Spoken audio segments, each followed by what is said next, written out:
Olá, sejam bem-vindos ao Missão Educar, o programa onde a educação é a estrela principal. E você sabe, nós temos nosso e-mail aqui de contato, né? Se você quiser fazer alguma pergunta, alguma colocação, passar a sua opinião, use nosso e-mail, tá? Que é o missãoeducar2012@gmail.com. missãoeducar2012@gmail.com. Hoje é a nossa continuação do programa de 2 semanas atrás, que é Educação Política para a Cidadania. Já já eu vou anunciar nossos queridíssimos participantes, nossos convidados, mas eu vou lembrar você então do contato do professor Diceu Moreira, que também não está aqui hoje, continua viajando aí pelo Brasil, levando a sua mensagem aos educadores, né? A formação continuada, workshops, palestras, né?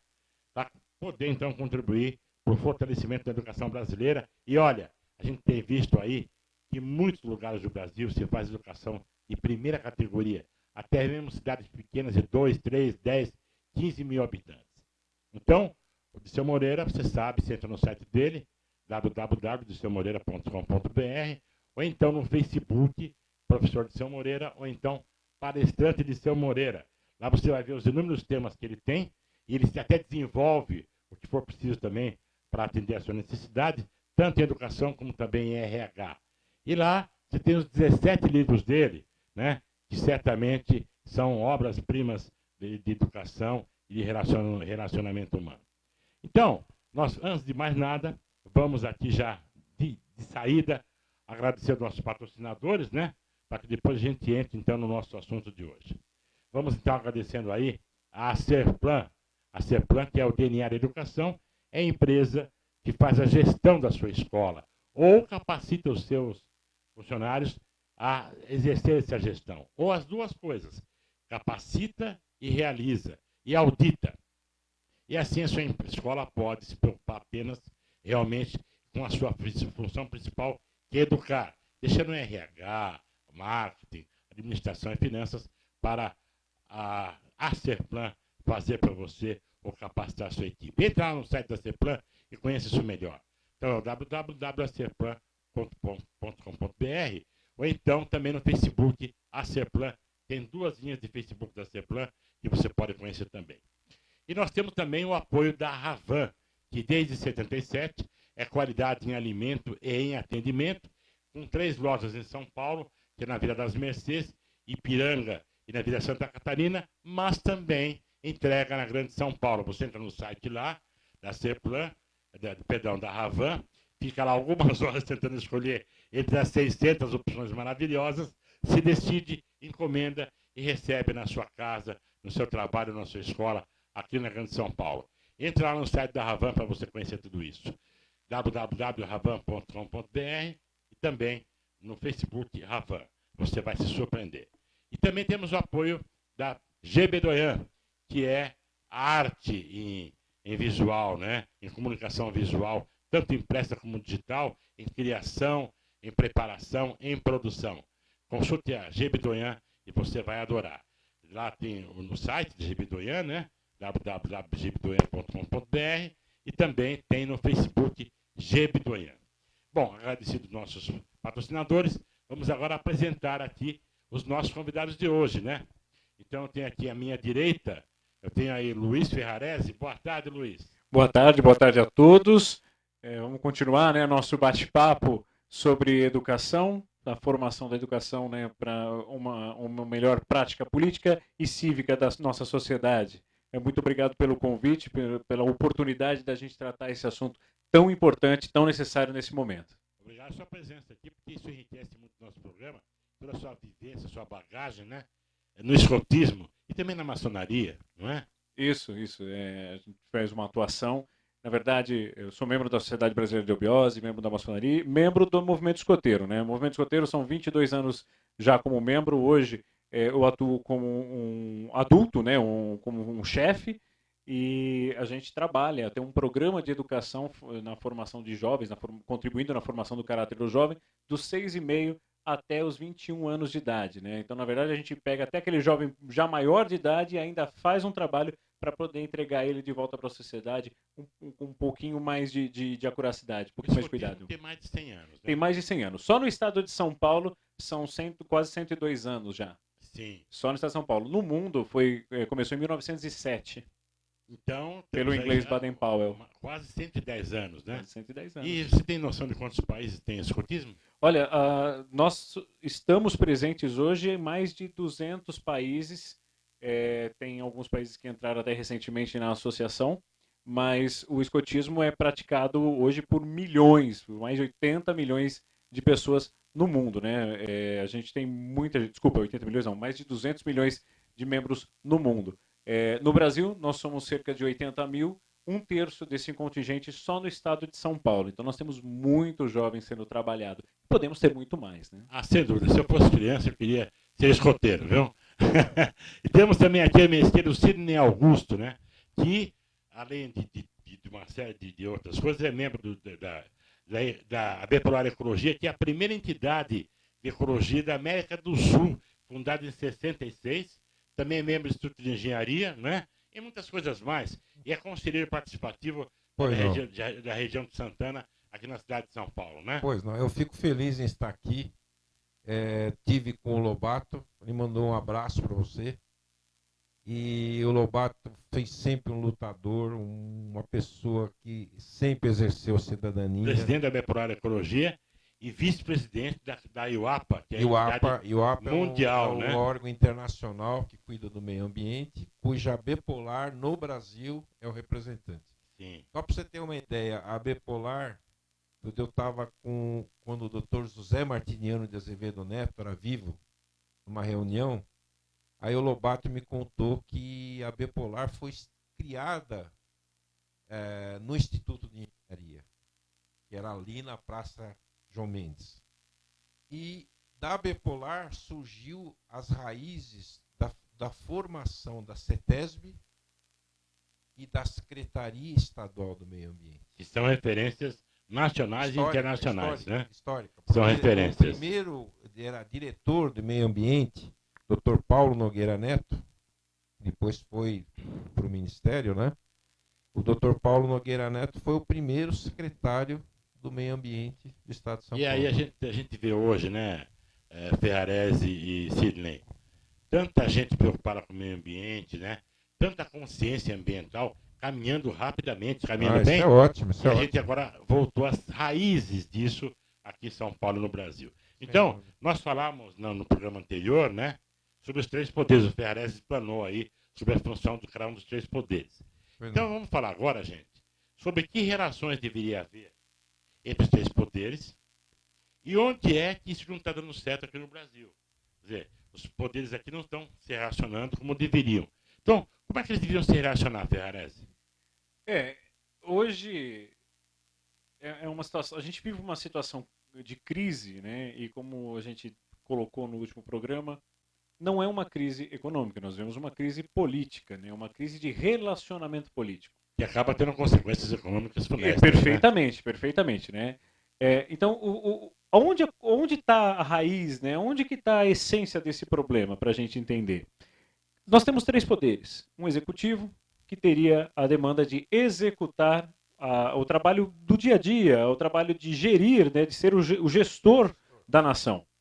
Nós temos o legislativo, que tem o poder e tem o dever, na verdade, de legislar, de trabalhar a legislação, trabalhar as leis, né, trabalhar a qualidade dessas leis, atendendo os anseios, né, em resposta à sociedade. E temos o poder judiciário, que é um poder, eu até coloquei no último programa, ele é um poder que ele parece mais parado, mas ele age conforme ele é demandado. Então ele é o poder que tem a função de resolver conflitos. Quando nós temos um conflito com um poder ou entre poderes, o judiciário tem esse dever de atuar. Mas ele resolve sob a luz da lei. Sob a luz da lei vigente. E quem fez foi o legislativo. Exatamente. Certo? Ele interpreta a lei. Exatamente. Exatamente. O nosso problema começa com a criação, né? Então nós temos um problema que é o seguinte. Então vamos lá no executivo. Nós temos um executivo, e não é dessa gestão, não é do partido atual, é uma situação histórica de executivo que adora legislar, né? Então ele Medidas legisla provisórias. pelos decretos, né? Fica fazendo... Medidas provisórias. Exatamente. Então tem um prazer aí de criar leis e demandas em cima disso, quando, na verdade, essa função está bem específica. Não que ele não possa, mas não é o foco. E nós temos um legislativo que confunde muito essa atuação. Né? Também, de legislador, ele tenta ser um executor. Então ele tenta coibir, ele tem um poder de fiscalização. Ele tem um dever. Né? Eu vou mudar muito essa questão de poder e dever, como nós falamos no último programa. Uma coisa é eu falar assim, eu tenho o poder de algo, então eu posso fazer algo.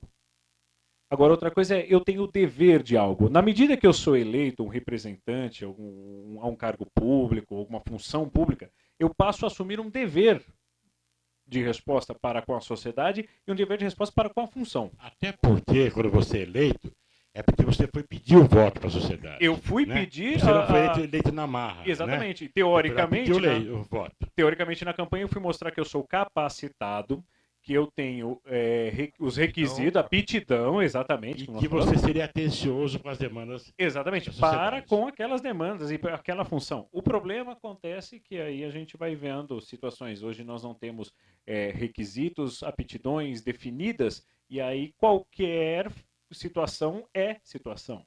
Né? Qualquer caso acaba se tornando o detentor de um poder e aquilo fica, não vou dizer desvirtuado, porque nós sabemos historicamente, nós tivemos até ministro no STF que não tinha formação jurídica, era médico e funcionou bem. A questão é que nós precisamos nivelar isso. Né? Hoje é uma necessidade da nação. E aí nós vamos ter um poder judiciário que é altamente interpelado, né, pela briga, é como se fosse aquela coisa em casa, né, o filho brigando com a filha, né, o menino e a menina brigando e vai chamar o pai, né, fala assim, a culpa é dele, não, a culpa é dele, e aí fica aquela coisa.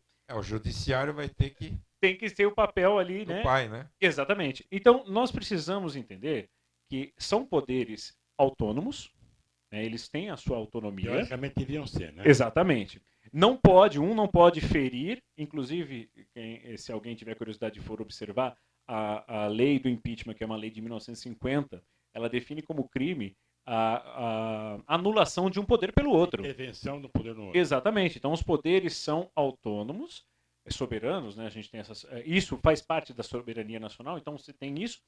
Agora, tem um princípio, Serrano, que nós temos que atentar, que é o seguinte, esses três poderes precisam ser harmônicos.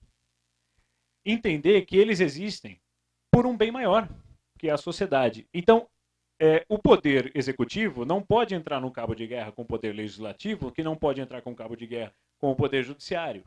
Né? Conflitos devem ser resolvidos, mas existe um fator maior ali, que é a gestão da nação, dos recursos, das necessidades. Né? Quando isso sai do foco, vira um jogo solitário entre os três lá em cima e a população, como foi bem dito no programa passado. Quando falta pão, todo mundo grita e ninguém tem razão. A população grita. Né? Então, eu vou perguntar para o Sidney Augusto. Sidney, Pois não. O Ferrez falou muito bem que os poderes são independentes e harmônicos. Agora, no Brasil, a gente sabe que duas coisas que acontecem do executivo em relação ao judiciário. Primeiro, as verbas do judiciário são providas pelo executivo, não são verbas próprias. Sim. E segundo, no STF, por exemplo, os juízes de lá, os ministros, são escolhidos pelo executivo, são nomeados e são indicados e são validados pelo legislativo. Então, por que o judiciário não tem uma maneira própria, né, digamos, de eleger dentro dele próprio quem serão os tops lá do STF? Então eu coloquei para você isso aí, para dizer o seguinte, o nosso judiciário, nessas condições que eu falei, tem realmente condições de ser independente? Olha, o Serrano, Augusto Serrano, é o seguinte, o princípio é a mesma coisa, uma balança. Vamos visualizar uma balança na nossa frente. A haste da balança é o poder judiciário. A haste da balança é o poder judiciário. Aí ele tem uma balança aqui e outra lá. A gente chama na maçonaria de coluna J, coluna B. A balança que tem o aspecto é o executivo. Luiz bem disse. O executivo não pode conflitar. Você imagina uma balança que não esteja de forma harmônica.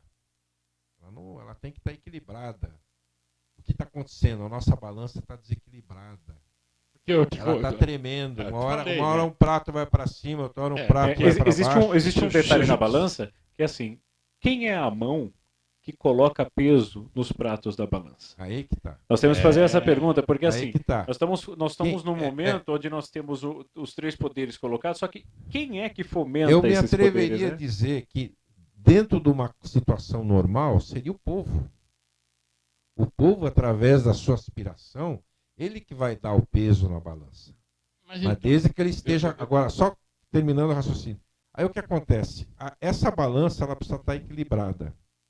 O Poder Judiciário, a princípio, é que nem o Luiz bem disse, ele teria que ter uma dotação orçamentária própria dele. Própria. Talvez vinculada ao PIB, talvez a indicação para o sistema judiciário tem que ser via concurso. Você não faz concurso para advogado, se você quer trabalhar no setor magistrado, concurso magistrado de primeira instância, de segunda instância, pois o Supremo Tribunal Federal, já que o partido do PT defende com unhas e dentes o voto, o direito ao voto. Agora, por exemplo, nós estamos vendo uma maciça campanha do voto do jovem de 16 anos. Forte, uma campanha forte. Eu tenho uma opinião pessoal, acho que o jovem de 16 anos ele deveria de ter o direito do voto, exercer cidadania, mas também teria que ter responsabilidade. Queria ter preparo para isso. Ter responsabilidade. Você não pelo pode dirigir ato. um mero automóvel com 16 anos. Como é que ele vai votar? Se ele não pode casar por conta própria sem o pai assinar com 16 anos, como é que ele vai eleger o governador, o presidente da República, o senador? Me permite uma colocação que é o seguinte, um ponto excelente, que é a questão do jovem. Como eu falei da outra vez, nós temos soluções a curto, médio e longo prazo. Quando a gente pensa no jovem, quando nós estamos pensando nesse jovem de 16 anos, nós estamos pensando até numa solução de médio prazo. Sem dúvida. Né? Quando nós pensamos no jovem antes disso, nós vamos pensar a longo prazo e começar a educá-lo bem antes para o conhecimento de política e não de partidos e não... Sem é dúvida, outra história. Eu acredito, e aí é uma convicção que eu venho trabalhando já há algum tempo, que assim, nós deveríamos tratar o título de eleitor como nós tratamos a CNH. Exatamente. Quando você vai tirar a sua CNH, quando você faz 18 anos, opa, agora posso ter um carro tal, você vai lá, você vai fazer um cursinho. Esse cursinho você vai fazer uma prática. Você tem que ser essa prática você vai para ser eleitor. se preparar para tirar a sua carta. Para ser eleitor. Eu acredito que nós deveríamos ter um sistema entender como funciona o mecanismo. O mecanismo. Qual a função de uma Câmara Municipal? Olha. Qual a função de uma prefeitura? Nós deveríamos ter um cursinho preparatório. Qual não precisa reprovar, mas orientação. Legislativa? Qual a função do Senado? Qual a função da Câmara? Qual a função do Executivo? Não, isso nós estamos falando até de teoria. Aí ele teria que tirar a E ainda tem o detalhe da prática. Tem o detalhe da prática.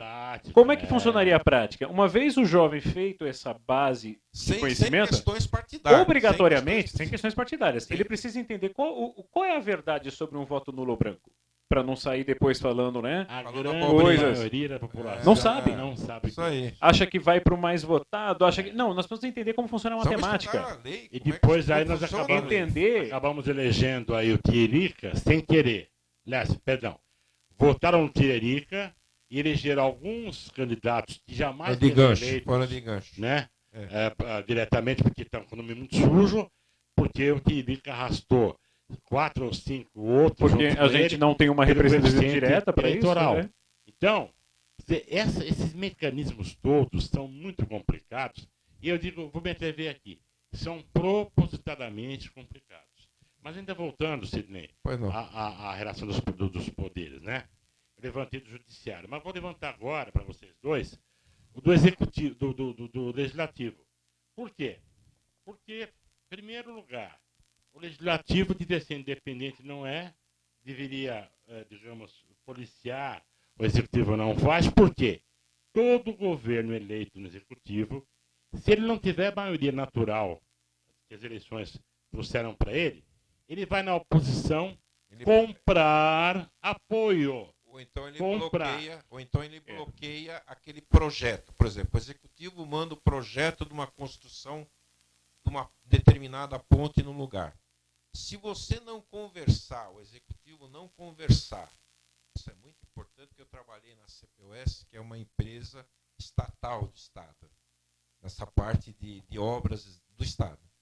Se o executivo, o governador, não conversar com aquele deputado, você não consegue fazer. Pior que essa palavra ponte. conversar aí, Você está não é entendendo? só conversar, nesse é o problema, né? Você está entendendo? Então, ou seja, existe um jogo de poderes que não são a maior objetivo. O objetivo maior não é o povo. Nós trocamos Você o tá fator ideologia Vira-se pelo uma fator banca- interesse. Vira-se uma banca de. E olha, eu me atrevo aqui a dizer para você, teleinternauta, você fala muito que o cara é socialista, é comunista, é direitista, é esquerdista. No Brasil, Tudo a mesma coisa. 200 milhões de habitantes, se tiver 2 mil esquerdistas, 2 mil direitistas, é muito. Tá certo? Porque Me permite até um acréscimo. Nós falamos dessas nominações, nós temos outro detalhe, né? Nós dizemos que o nosso Estado é laico, porém é altamente influenciado. Nós temos bancadas religiosas. Mas outro dia foi Sexta-feira da Paixão, feriado nacional. Exato. Né? Mas E quem não é cristão, como é que fica? Não é? É. Estado laico é esse. Então a gente precisa repensar, debruçar Se eu sou budista, por exemplo, se o cara é o bandista, aí como é que faz? E aí, né?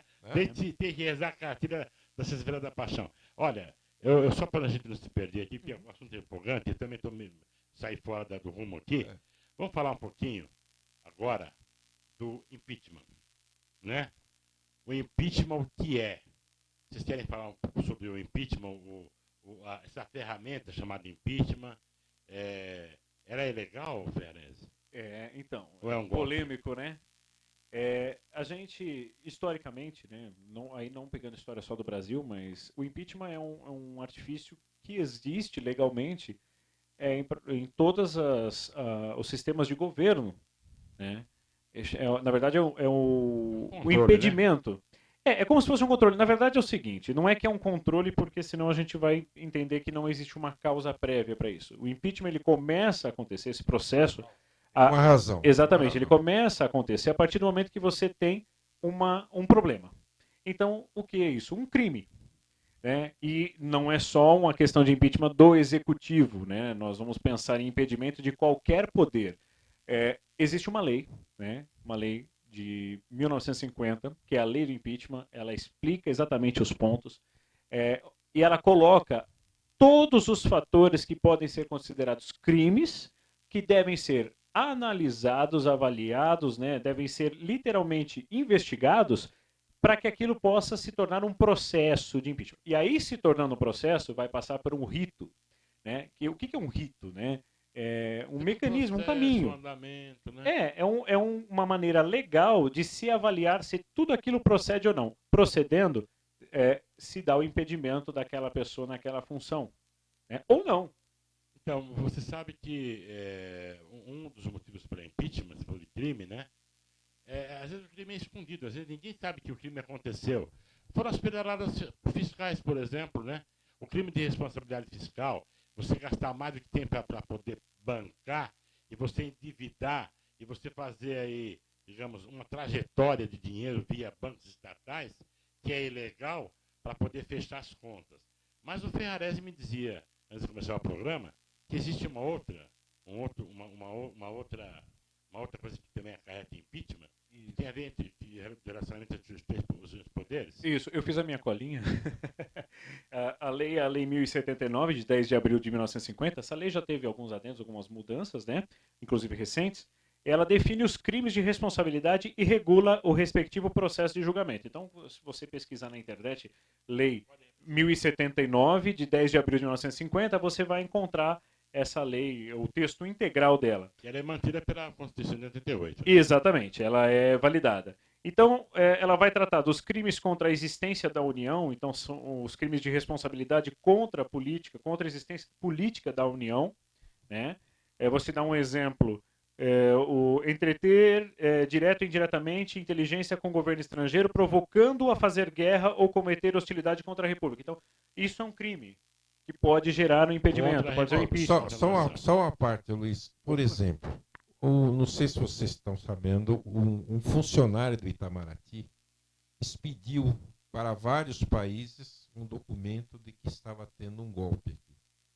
Só isso daí já é um crime de responsabilidade. Ainda bem que... Como é que o indivíduo... quem anos autorizou atrás, ele... O pessoal acredita nisso, né? Ainda bem que a Exatamente. internet... Você imagina, televisão- como é que o indivíduo faz a insanidade de mandar um documento oficial do Itamaraty de que o país... Daqui a pouco a Venezuela manda aí... Não, Venezuela mandado não tem problema. Você Pior tá entendendo? são os Estados Unidos, a Você Inglaterra, tá entendendo? a Ou China, seja... mandar força para cá porque está tendo Ou golpe. seja... Isso é um atentado à soberania do próprio país, né? Você entende? Então, um outro... responsabilidade. Eu acho, eu acho que um ponto, viu, Luiz, é fundamental. Se o indivíduo está numa função, se ele está numa função, ele tem que ter responsabilidade pela função. Então, aí tá, o Luiz falou agora há pouco da responsabilidade, né? Então, e aquela história também da intervenção em outros poderes? É o capítulo 2 que diz, né, dos crimes contra o livre exercício dos poderes constitucionais. Então ele fala assim, artigo 6º, né, são crimes de responsabilidade contra o livre exercício dos poderes legislativo e judiciário e dos poderes constitucionais do Estado. Tentar dissolver o Congresso Nacional, impedir a reunião ou tentar impedir por qualquer modo, o funcionamento de qualquer de suas câmaras. Isso é muito interessante. Usar de violência ou ameaça contra algum representante da nação para afastá-lo da Câmara a que pertença, ou para coagi-lo de modo a exercer o seu mandato, bem como conseguir ou tentar conseguir o mesmo objetivo mediante suborno ou outras formas de corrupção. Quer dizer, está tudo escrito. Então, olha, você pode repetir a lei Claro. novamente, por favor? A gente vai ter que passar por um tópico, mas fica aí registrado para você poder procurar. Procura, é muito importante. Informação é poder, né? Lei 1079, de 10 de abril de 1950. Né? É a lei que trata sobre os crimes, define os crimes de responsabilidade e regula o respectivo processo de julgamento do impeachment. Isso é muito importante. Resolvido. Então, olha, o tempo está correndo, é impressionante. Eu gostaria só de comentar, num segundo, sobre o impeachment. Existe um sistema, no Canadá tem, em alguns países tem, chama RICAL, que não é traumatizante, é uma coisa simples. Por exemplo, eu voto no Luiz. Nós vamos votar no Luiz por uma determinada função. Se o Luiz não funcionar naquela função, por um determinado tempo, evidente que tem um rito, na Suécia existe isso aí, na Noruega existe, é feito o RICAL. Né? Você vai comprar um veículo, o veículo, a peça não está funcionando. Você vai lá na montadora, e a montadora é obrigada... Só tem uma diferença legal nessa situação, que assim, o RICAL ele funciona no princípio de uma insatisfação. Não precisa ter crime. E olha, precisa ter crime. Então, no nosso caso, hoje, precisa se constatar um crime. Só que hoje nós temos as duas coisas no Brasil. Uma suspeita de crime, né? E uma insatisfação muito grande, porque... a insatisfação tremenda, né? Eu lembro que na Califórnia, né? Há um instrumento para o governo do estado que é assim. O governador é eleito para 4 anos. No segundo ano de mandato, há lá um referendo, eles fazem um referendo lá, dizendo assim, fica ou para. O Schwarzenegger foi eleito assim. Foi, né? Fica ou para. E na cédula que você vai colocar sim ou não, já vem lá os nomes dos candidatos, que você vai escolher um deles, caso você diga que vai parar. Então, Sidney Augusto, para. Tá certo? Não quero mais com 2 anos de mandato. Ou continua. E se eu disser que ele para, eu vou apontar já qual dos outros candidatos que eu quero que fique. E aí simplesmente trocam. Porque, gente, de 4 em 4 anos, eu, por exemplo, já estou há décadas tendo que aguentar governantes como Sarney, por exemplo, que comprou um ano a mais de mandato. Fernando Henrique, que comprou, que fez com que houvesse a reeleição, porque ele sabia que ia ser reeleito. E hoje todos os executivos entram com a expectativa de ficar 8 anos. Todo mundo aqui no Brasil hoje, prefeito, governador e presidente, entra com a expectativa de ficar 8 anos. E olha, aguentar alguém fazendo coisa errada durante 8 anos é muito complicado. Não é fácil. Nós temos que ter a possibilidade, tá, de intervir nesse processo, trocar, como a gente falou, o recall, né? A gente faz a... Só um ponto importante. Eu concordo com o que você disse, Augusto. Porém, a gente tem um detalhe que é o seguinte. O recall ele é um sistema que ele funciona, é interessante, porém ele requer uma coisa chamada cidadania, que é a maturidade da consciência política da sociedade. Aí vamos voltar à educação. Aí a gente vai voltar para a educação. Vamos voltar à educação? Aí a gente puxa o gancho e volta Vamos voltar para a A educação. gente está sendo muito fora da educação hoje. É uma ferramenta muito interessante. Porém, senão a gente vai virar ainda uma ferramenta de articulação Exatamente. de poder. Isso. Então, olha, o Fiarez falou muito bem. Nós temos que ter uma base de cidadania, uma educação e conhecimento. Nós estamos tentando passar um pouquinho de informação para você aqui. Então, vamos lá. Senhores, que a escola, de que maneira a escola pode colaborar Eu gostaria de... para dar à criança, ao adolescente, ao jovem, essa condição de quem sabe estar pronto para votar com 16 anos? Certo. Olha, o Augusto, nós fazemos parte de uma filosofia onde tem uma trilogia: escola, teatro e templo. Escola, teatro e templo. A teatralização, a escola, o ensino, e o templo seria a parte, vamos dizer assim, do cultivo da ética, do cultivo dos princípios, dos bons princípios. Que nós sabemos que não nada, tal qual a balança, nada diante do indivíduo ter um mental, uma linha J lá em cima, e o emocional dele estiver desequilibrado. Haja visto que as grandes empresas hoje, elas dão importância ao QI, mas elas dão importância ao QI. Então, é fundamental que exista... você pega uma escola, por exemplo, que é uma escola muito interessante, da filosofia do Dom Bosco. Isso, quer queira ou quer não, os colégios católicos são os grandes colégios ainda que dão formação e dão a formação ética, que é fundamental. Né? Por exemplo, hoje em dia está tendo muita crítica aos colégios militares, mas eles estão dando disciplina. E são vários, já existem vários. Agora, voltando ao fundamental, eu acho que a escola ela precisa inserir novamente, como eu havia dito, por exemplo, no Colégio Dom Bosco, só finalizando, você tem, todo o Colégio Dom Bosco ele tem uma quadra, você reparou isso aí? Tem a escola e tem uma oficina. Você entendeu? Então, ou seja, a escola, o teatro e o templo. Então, você entende? Agora comigo que eu vou falar agora.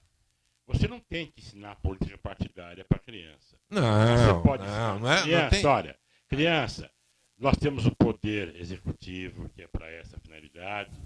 Ele tem o nível municipal, estadual e federal. Né? Nós temos o poder legislativo. Né?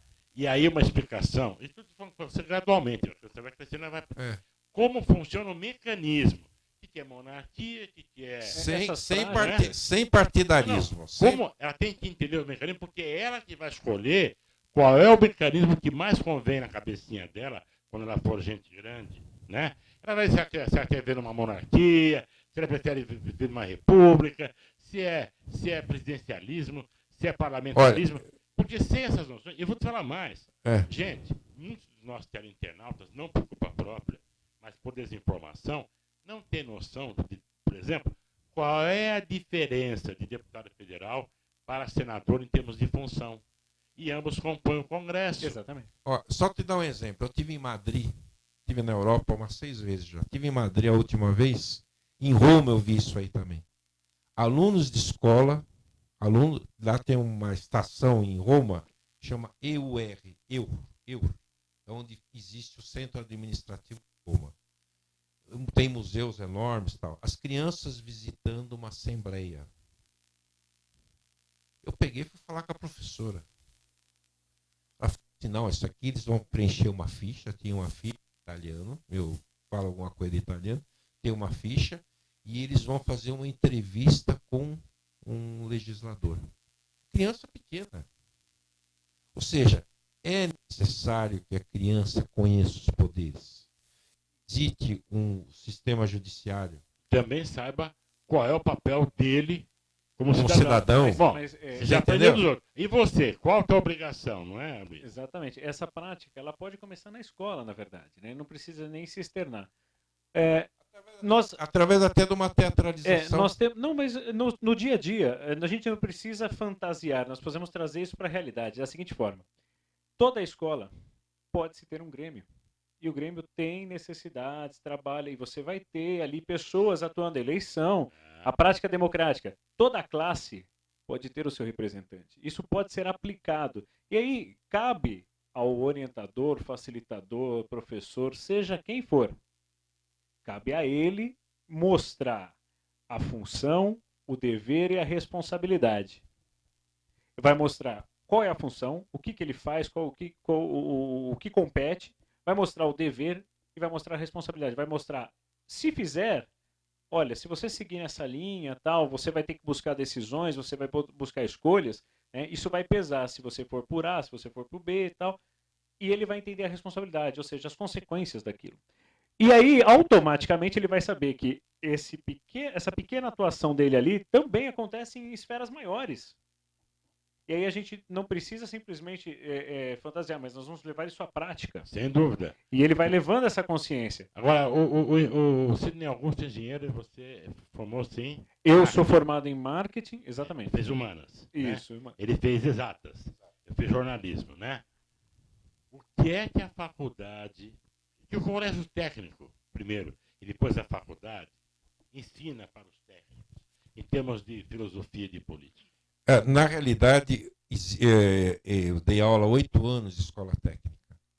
Ele entende, por exemplo, se ele vai fazer um curso de mecânica, ele entende como desmontar uma máquina e tal. Mas a parte de ciências humanas, que não só o relacionamento com o plano político, porque você pega, por exemplo, eu tive essa experiência, eu vou te dar rapidamente. Você sai de uma faculdade e você vai entrar numa obra. Você vai 80% tendo relações de psicologia, porque você vai trabalhar com gente, você vai trabalhar com encarregado de carpintaria, você vai ter um encarregado de forma, um encarregado de armação de ferragem, tem um ajudante que tem problema. Você tem que entender do setor ambiental, porque você tem uma série de leis e de uma série. E o objetivo maior da área ambiental é o homem. Você, não justamente. Não, e tem licenças de ordem ambiental, senão você não consegue fazer a obra. Você tem que ir na prefeitura, entender como é que funciona a prefeitura, porque você tem normas e pagamentos e taxas e tributos. Eu, por exemplo, eu tive várias obras, a última que eu tive em Franco da Rocha, uma estação de tratamento de esgoto, que eu passava mais tempo na prefeitura, na Secretaria do Meio Ambiente, do que na obra. Você entende? Então, a parte, vou te dar uma síntese, a parte de humanas, quem faz exatas, quem trabalha no setor de exatas, ele tem uma carência muito grande de relacionamento com os funcionários, de entender o funcionamento do poder. E nós estamos formando técnicos que, como já aconteceu muito na história da humanidade, vão trabalhar para comandantes que podem ter boa índole ou má índole. Ele pode fazer um foguete espacial ou pode fazer a bomba atômica. Ele é altamente competente, mas quem manda nele dirige. Então, quer dizer, eu acho que as escolas de exatas, né? Como também o marketing. O cara ensina, o marqueteiro, a gente está vendo aí, o João Santana, né? O admirado os João bons Santana, exemplos da profissão. Né? Os jornalistas, falta então... ética, né? Os Falta jornalistas, ética. então, que eu sou jornalista, eu sei muito bem o que acontece, né? O jornalista tem problema de corrupção na profissão, tem problema de sair fora da posição de observador e abraçar a causa, né? E tudo mais. Então, nós estamos falando que a escola precisa ser preparada para preparar as pessoas. Bom, e nós estamos chegando ao final do programa, só vou fazer agora, eu vou agradecer melhor a GB Doyan, estamos aí, faltando só 10 minutos, falar da GB Doyan, E aí vamos passar pelas nossas considerações finais. Lembrando, gente, que para que a escola prepare o ser humano para ser um bom cidadão, e como um bom cidadão saber fazer boas escolhas e também cobrar os seus governantes, para essa escola ser assim, como a escola é comandada por quem comanda o país, o Estado e o município, já então é um ciclo vicioso, né? É necessário que você saiba escolher quem é que vai comandar a educação no município, no Estado e no país. Dito isso, vamos falar da Gebidoian, tá aí, ó. Eu estou falando tanta coisa aqui, mas olha que coisa maravilhosa. Isso aí são peças publicitárias produzidas pela Gebidoian, que é aquela agência de criação visual, tanto para impresso como digital. Olha aí, você está tendo aí cartazes fantásticos, né? Ela também faz crachás, banners, tudo que você puder imaginar, em termos livros, capas de livros, conteúdos, revistas, catálogos, né? Olha aí, logotipo, ele fala alguma coisa a respeito da empresa. E a Gebidoian tem essa sensibilidade de entender a sua empresa e propor um logo para ela. Então, na Gebidoian você vai lá com uma ideia e a Gebidoian trabalha a arte em cima da sua ideia. E se você não tiver nenhuma ideia, não tem problema. A Gebidoian tem essa capacidade de pensar por você e sugerir alguma coisa boa. Procura a Gebidoian para criação e artes visuais impressas e digitais. Vai lá no site gebidoian.com.br, né, tá aí na tela, e com o mesmo nome também lá no Facebook, e você vai adorar. Então agora, a gente vai partir para a parte final do programa, a gente não consegue esgotar o assunto, mas nós levantamos uma série de questões e queremos que você pense, pesquise, como o Ferrarese deu aí, a lei, né, do impeachment e tudo mais. Quer dizer, vamos pensar. E olha, essa frase aqui do programa, uma das frases principais foi essa, né? Os ausentes nunca têm razão. Não se ausente, senão você vai estar sempre a reboque da decisão alheia. Então, eu vou pedir aqui ao nosso Sidney Augusto, nas suas considerações finais, que fale da importância, se você não pode mover o país todo, o que você pode fazer onde você está, localmente. Existe uma frase que eu acho interessante, muito interessante, foi muito comentada. Eu tive na Eco Rio 92, inclusive levamos uma proposta da Eubiose lá, e disso daí teve uma série de entidades que participaram e surgiu o Tratado das ONGs. E agora em 2012 também teve a Rio +20. Mas uma frase eu achei interessantíssima: pensar globalmente e agir localmente. Então, acho que isso é fundamental. Nós estamos lá na região nossa tentando auxiliar, porque é humanamente impossível, por exemplo, a gente querer resolver o problema da saúde no país todo. E o nosso teleinternauta que está por aí, espalhado por esse Brasil e pelo mundo afora, o conselho... O que ele pode fazer para participar? Ele vai aonde para participar? O conselho que eu dou é começar a se aproximar aos chamados conselhos. Existe um CONSEG, que é um conselho de segurança. Quem tem algum problema se aproxima do CONSEG. Existe um conselho tutelar que cuida existe um conselho de saúde. Existe um conselho da área do meio ambiente. Você sabe o que acontece? O comportamento é que tem que mudar das pessoas. Há essa necessidade de participar. Eu faço, às vezes, uma analogia da participação comunitária com uma reunião de síndico. Eu não sei se algum de vocês mora no prédio. Eu já fui síndico 5 anos. Então, o síndico convoca, põe lá no elevador, põe na entrada do prédio, põe até no banheiro, ele coloca, dá o dia, tem reunião. Parece 10 pessoas. Augusto. Aí o que acontece? Nós temos que entender que a nossa é igual um prédio. Se eu não participo da reunião do condomínio, as decisões vão ser, que nem você acabou de falar, os ausentes não participam. Se eu não vou na reunião lá do conselho, por exemplo, nós temos uma avenida ali que tem um problema que está faltando uma passagem de nível. Todo dia a pessoa fica 40 minutos para sair do Tucuruvi e chegar no bairro do Jaçanã. Quem conhece a região sabe muito bem. 45 minutos para andar. Isso aqui em São Paulo, pessoal. 8 quilômetros. É. Aí, anos, a gente vai pedindo para o pessoal se manifestar, para o pessoal participar. Então, o que acontece? Se a comunidade não dá apoio, né? Você vê o juiz Moro, o que ele fala? Se vocês não derem apoio, eu não posso fazer nada. Ou seja, se a comunidade não entender, principalmente o jovem, que é ele participando, que ele muda de alguma coisa. É importante no futebol, é importante. Espera aí, você agora mencionou o jovem. Vamos falar dos jovens um pouquinho, então, nesse final do programa. Ferrarese, você tem experiência com escotismo e outras áreas aí. Além da educação formal na escola, além do exemplo de casa, o que você conhece da formação pessoal fora da escola? Então, Augusto, a gente sabe que a educação, né, a cultura que é passada nas escolas, ela não é suficiente para uma formação, né? Até puxando um pouquinho que nós falamos um pouco antes, a escola, depois a graduação, são formações técnicas e por mais que sejam na área de humanas, né, elas não formam, não dão essa base da formação necessária para o ser que é o jovem. Falou, né? Exatamente.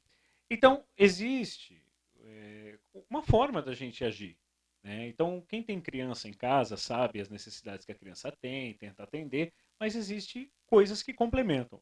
Eu recomendo sempre, né, a questão do escotismo. O escotismo isso é importante. Exatamente. Foi um movimento, né, que fez diferença na minha formação. Mas o escotismo é uma das soluções propostas. O jovem pode procurar um grupo escoteiro, eu até recomendo, quem quiser acessa o site, né? acheigrupos.com.br, você coloca o CEP lá da sua residência, você vai achar o grupo escoteiro mais próximo da sua casa. É só ir lá e conversar, quero conhecer, os pais levam as crianças, né? Conhecem e veem a diferença que isso faz. Mas não é só escotismo a solução, né? Tem crianças que se encontram nessa formação, nessa educação não formal, que vai trabalhar caráter, vai trabalhar valores, vai ajudar a desenvolver algumas aptidões da criança, como, por exemplo, numa arte marcial. Né? Até o Exatamente. comportamento. Aliás, eu acho que o acampamento é uma coisa importante. Exatamente. O cara vai acampar, ele vai se virar sozinho. Baden-Powell dizia que não existe maior educação do que o exemplo. Né? Então, tudo aquilo que a gente trabalha é a base do exemplo. E com relação ao aprendizado, né, o psicanalista, o Ângelo Gaiarsa, aqui de Santo André, né, já falecido, dizia o seguinte, né? Só há aprendizado se houver mudança de comportamento. Então a gente passa uma série de conhecimentos. Às vezes as pessoas olham assim, você vai ensinar a criança lá a fazer fogo. Não, essas coisas, por trás da atividade, existe um valor educacional que vai trabalhar comportamento. Lá no computadorzinho dele, né? Exato, vai trabalhar o comportamento dele. Isso vai mudar, ele vai levar para a vida. E eu queria terminar citando Rubem Alves. Rubem Alves, que é um mestre na educação, foi um mestre na educação e inspirou muito daquilo que eu procuro levar à frente. Ele dizia o seguinte, né? Se tem tanta gente conspirando para o mal, fazendo aí suas artimanhas, por que a gente não pode formar uma rede de conspiradores do bem? Perfeito. Por que a gente não pode conversar entre nós e buscar algo melhor? Ele pensava, a fogueira das possibilidades. A força é a mesma, a gente tem que...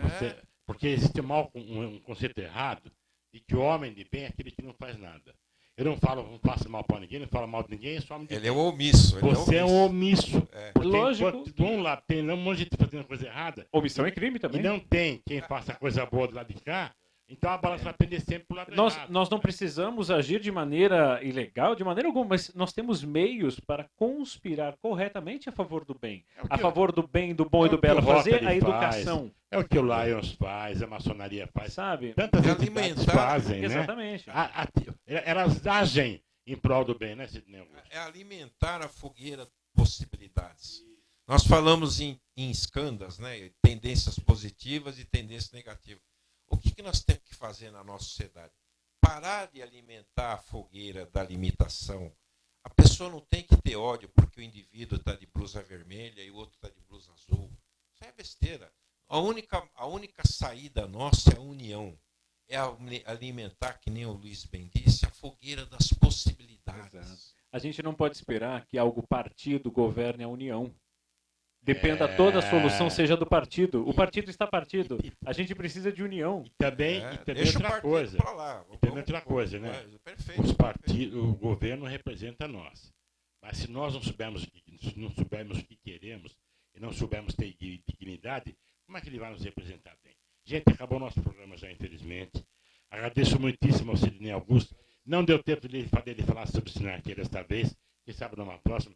Eu ia falar, só dar uma última palavrinha para você. Vamos falar sobre sinarquia. Não acredite em tudo que você ouve, vê e lê. Porque o que você recebe de informação pelo rádio, pelos jornais, revistas, internet e televisão, é aquilo que alguém quer que você fique sabendo. É uma mensagem que alguém passa para você, quer passar para você, quer que você pense aquilo. Filtre, compare, veja 2 ou 3 telejornais diferentes, de emissoras diferentes, leia jornais diferentes, veja coisas diferentes. Não acredite em qualquer coisa, porque pelo Papai Noel já passou. Você precisa ser uma pessoa crítica em relação à informação que você recebe. Pense bem, avalie bem, troque ideia com outras pessoas também, para depois você formar a sua opinião. Senão você corre o risco de ser manipulado pela mídia. Eu sou jornalista e falo isso abertamente, tá certo? A mídia manipula. Não é toda a mídia que manipula, e nem manipula o tempo todo. Ela manipula. Você precisa ficar atento a isso para se imunizar em relação a isso. Bom, Sidney Augusto, muito obrigado uma vez mais. Eu que agradeço. E vamos um dia vezes falar sobre sinarquia. Vamos sim. E o Luiz vai estar presente. Vamos falar sobre escotismo, né? Vamos sim falar. Com o Luiz aí. Sim, obrigado pela aí, oportunidade, né? Obrigado pelo convite. Obrigado. Espero ter atendido aos anseios e às necessidades. Nós não atendemos porque o Cronos é nosso inimigo. Ele marcou a gente, olha lá. Olha, agradecemos demais você, nosso teleinternauta. Um recado para você. O nosso e-mail, missãoeducar2012@gmail.com, você também pode usar para mandar perguntas para o Sidney Augusto, para o Ferrarese. Perfeito. E mandar suas a gente responde dúvidas aí tudo sobre esse programa. Use esse e-mail, que o que vier para a gente vai repassar para eles, né? Vamos trocar ideias, vamos conversar, vamos enriquecer esse debate, ok? Então, muito obrigado uma vez mais. Esteja sempre conosco aqui às segundas-feiras. E olha, na próxima segunda-feira agora nós temos o Missão Educar Infância, né? Eu vou aqui homenagear o Sidney Augusto e o Luiz Ferrarese com uma frase que eles já conhecem, do autor que eles também conhecem. Vou pedir para a técnica colocar aí. Esta é a frase. O homem não é sábio porque sabe, mas ele é sábio porque ama. Frase do professor Henrique José de Souza, um grande sábio também. Bom. Ok? Obrigado. Até a próxima, gente. Obrigado. Tchau, tchau.